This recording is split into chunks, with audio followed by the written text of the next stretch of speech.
Hello, good morning, friends. Welcome to our lecture number 16 Strength of Material. In last lecture, हमने numericals solve किए थे. Okay, वो सब आप लोगों ने अच्छे से किए होंगे और मेरे को असाइनमेंट में सबमिट करवाए होंगे. आज हम एक नया टॉपिक ही पढ़ने जाने वाले हैं जो हमारा सब टॉपिक 7th है और इस चैप्टर का लास्ट टॉपिक है. आज की जो थियरी है वो जीटीयू के अंदर बहुत बार एग्जाम में पूछी गई है. तो चलिए आज सब टॉपिक नंबर 7 हम स्टार्ट करते हैं.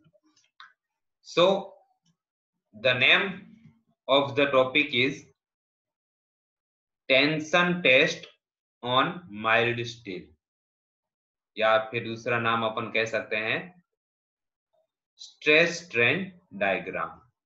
Okay, so here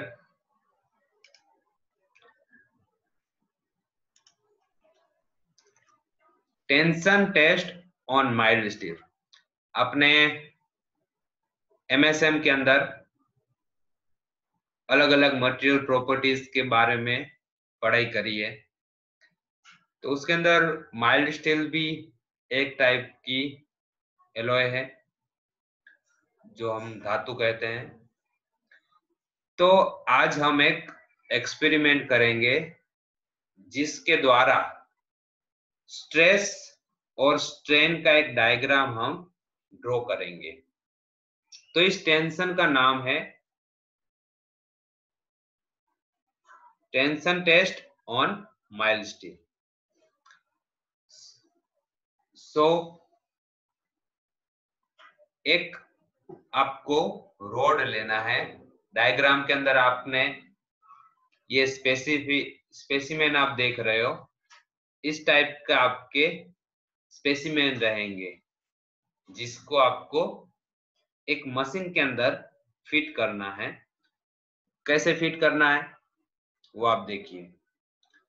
तो यहाँ पे मशीन के अंदर जो हमारा स्पेसिमेन है वो यहाँ पे लगा हुआ है. एक छोर को हमने इस तरफ रखा, दूसरे छोर को इधर फिट किया. अब इस जो मशीन का नाम है वो है यूनिवर्सल टेस्टिंग मशीन. इसको हम यूटीएम भी बोलते हैं. फर्स्ट जो एंड है और दोनों एंड को मैंने फिक्स कर दिया. अब मशीन के द्वारा मैं दोनों एंड को खींचूंगा. वो मशीन तब तक उसको खींचेगी जब तक वो दो टुकड़ों में क्रैक नहीं हो जाता. समझ गए हमारा एक्सपेरिमेंट क्या है? मतलब हम खींचते जाएंगे खींचते जाएंगे खींचते जाएंगे और जब तक वो टूटेगा नहीं तब तक हम इसको लोड लगाते जाएंगे. तो लोड लगाने से क्या क्रिएट होता है?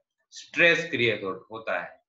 और स्ट्रेस क्रिएट होता है और साथ साथ के अंदर हमारा स्ट्रेन भी क्रिएट होता है. तो स्ट्रेस एंड स्ट्रेन को हम X axis and Y axis के ऊपर ड्रॉ करेंगे. जो भी ये स्पेसिमेन के अंदर चेंजेस आएंगे उसकी लेंथ बढ़ती रहेंगी, उसके आकार के अंदर चेंज होता जाएगा. ठीक है, वो टूटेगा तब तक का उसका पॉइंट कैसा होगा. तो ये सब इस एक्सपेरिमेंट के अंदर हम पढ़ेंगे. तो ये है हमारी एक 2D डायग्राम. यहाँ पे मैंने स्पेसिमेन को फिट किया हुआ है.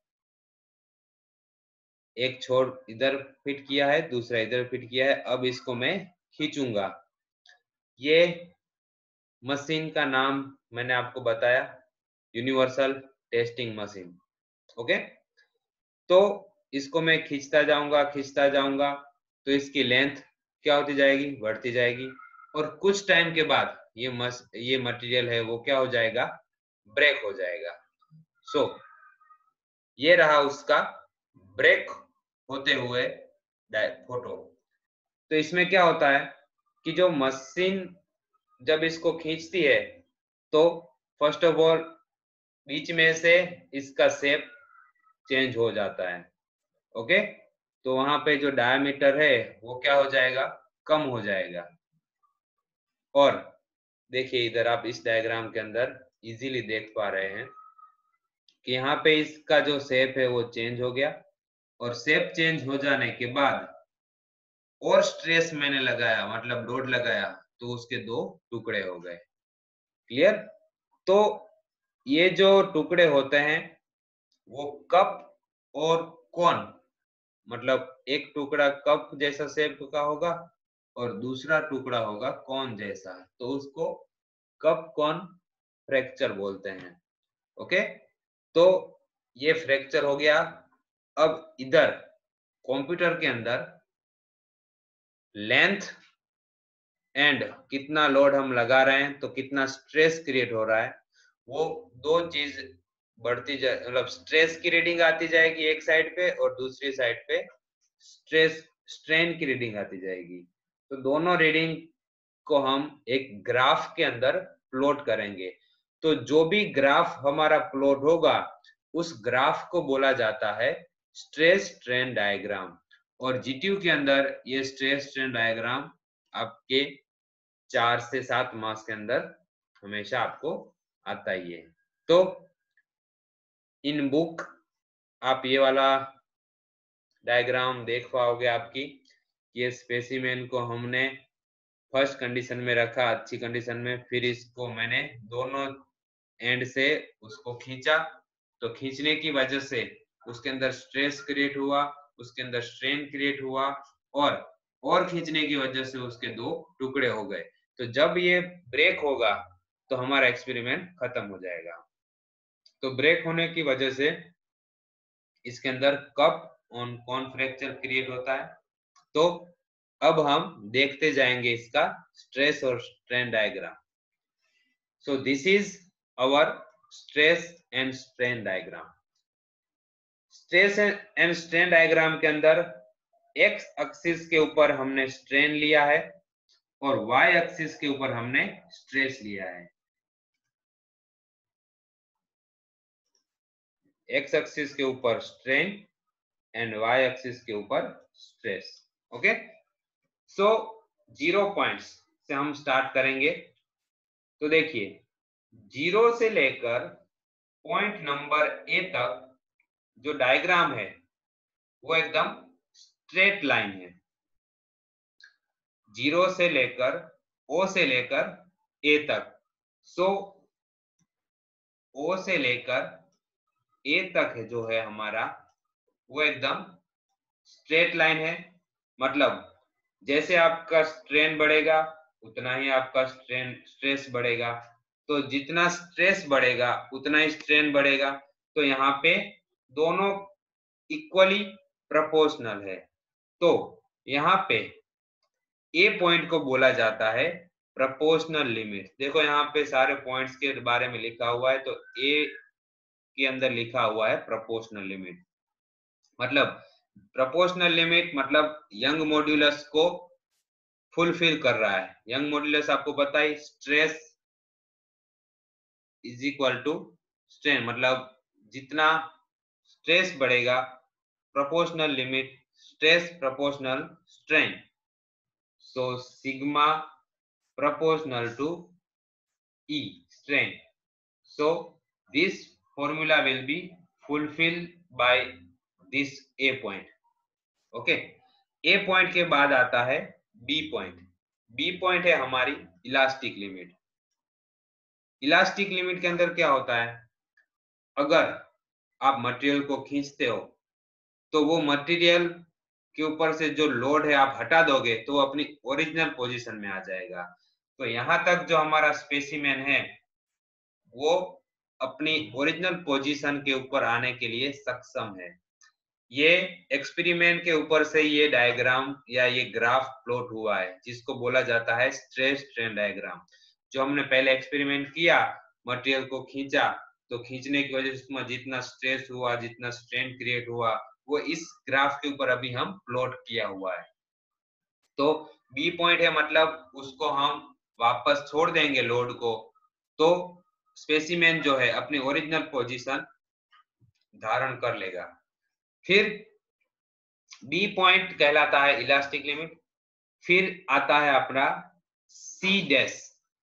सी डैश को बोला जाता है अपर यील्ड पॉइंट। यील्ड पॉइंट का मतलब है कि जब आप सी पॉइंट के बाद स्ट्रेस लगाओगे या लोड लगाओगे तो वो अपनी ओरिजिनल पोजीशन के अंदर वापस आ पाएगा नहीं, मतलब वो प्लास्टिकली डिफॉर्म हो गया है। ओके, तो वो अपनी प्लास्टिक रीजन में चला गया है। यील्ड का मतलब होता है उसके शेप में चेंज हो जाना। जैसे उसकी लेंथ 10 है तो उसकी लेंथ 12 हो गई, तो फिर अब 12 के बाद वो 10 हो पाएगी नहीं, तो उसको बोला जाता है यील्ड पॉइंट। यील्ड पॉइंट के बाद आता है आपका सी, मतलब लोअर यील्ड पॉइंट। ये 2 पॉइंट हो गए। फिर सी से डी जो है वो आपका परफेक्टली प्लास्टिक रीजन है। मतलब यहां से आपका मटेरियल अगर आपने लोड दिया है तो वो अपने पीछे जो ओरिजिनल पोजीशन के अंदर वापस आ पाएगा नहीं। ओके, नाउ डी पॉइंट से हमारा चालू होता है स्ट्रेन हार्डनिंग। स्ट्रेन हार्डनिंग मतलब कि आपके जो मॉलिक्यूल है उसके अंदर बदलाव होना स्टार्ट हो जाएगा। जो आपके मॉलिक्यूल, जो उसके अंदर स्पेसिमेन के अंदर मॉलिक्यूल है, वो अपनी दूसरी जगह पोजीशन के अंदर फिक्स हो जाएंगे और मटेरियल को हार्ड बना देंगे।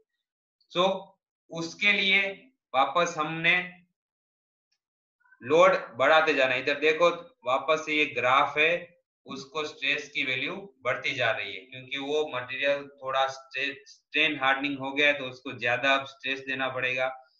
तो ज्यादा स्ट्रेस देते जा रहे हैं अपन, तो यहाँ पे स्ट्रेस की वैल्यू इंक्रीज हो रही जा रही। देखो एक कर्व आप देख पा रहे हो, और साथ साथ स्ट्रेन की वैल्यू भी बढ़ती जा रही है। तो ई पॉइंट पे आकर आपका ग्राफ है वो उसकी मैक्सिमम लिमिट है। तो ई पॉइंट कहा जाता है अल्टीमेट लोड। ई पॉइंट है हमारा अल्टीमेट लोड पॉइंट, मतलब मैक्सिमम स्ट्रेस आपका ई पॉइंट पे लग रहा होगा, मैक्सिमम स्ट्रेस। तो ये ई पॉइंट पे जो लोड आप दे रहे हो उसके लिए जो स्ट्रेस हुआ वो हो गया सिग्मा यू, यहाँ पे दिख रहा है। तो सिग्मा यू को बोला जाता है अल्टीमेट स्ट्रेस। मतलब स्पेसिमेन इतना मैक्सिमम स्ट्रेस सहन कर पाएगा, इसके बाद वो स्पेसिमेन है वो टूट जाएगा। तो मैक्सिमम स्ट्रेस लोड देने के बाद ये कर्व वापस से डाउन जा रहा है ई से लेकर एफ तक, और एफ पे आके वो हो जा रहा है ब्रेक, मतलब इसके दोनों टुकड़े हो गए। क्लियर?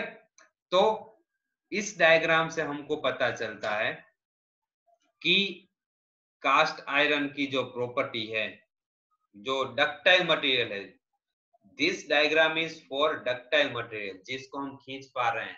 तो ये डक्टाइल मटेरियल जो है उसका स्ट्रेस और स्ट्रेन डायग्राम है कि ये कैसे डिफॉर्म होगा, कहां तक ये इसकी प्लास्टिक लिमिट होगी, इलास्टिक लिमिट होगी, कहां से ये स्ट्रेन हार्डनिंग होना चालू होगा। तो ये सारा पॉइंट जो है वो स्ट्रेस स्ट्रेन डायग्राम के अंदर दर्शाया हुआ होता है। तो बेसिकली यहाँ पे आपको सिर्फ पॉइंट याद रखना है। फर्स्ट ए पॉइंट है प्रोपोर्शनल लिमिट, बी पॉइंट है इलास्टिक लिमिट, सी पॉइंट है अपर यील्ड, सॉरी सी डैश है अपर यील्ड, सी है लोअर यील्ड, डी है आपका स्ट्रेन हार्डनिंग स्टार्ट हो रहा है वो, ई पॉइंट है आपका ultimate load point, F point जो है आपका ब्रेकिंग पॉइंट। ओके, और एक्चुअल के अंदर जो आपका डायग्राम होगा बनेगा, ये हमने थ्योरी के हिसाब से लिया हुआ है कि जिसके अंदर हमने क्रॉस सेक्शन जो एरिया है वो हमेशा उसका ओरिजिनल क्रॉस सेक्शन एरिया ही कंसीडर किया है। तो एफ पॉइंट तक जो आपका डायग्राम बन रहा है वो नॉमिनल है, और जी पॉइंट पे बन रहा है वो ट्रू है। ट्रू मतलब उसका जो डायमीटर के अंदर चेंजेस होगा तो एरिया भी चेंजेस होगा, तो उस हिसाब से ओरिजिनल हमने जी तक बनाया हुआ है। लेकिन आपको ये नॉमिनल जो एफ वाला पॉइंट है, A B C D E F, वो याद रखना है। एचयू के अंदर एग्जाम के अंदर आपको पूछा जाए तो यही डायग्राम आपको ड्रॉ करना है।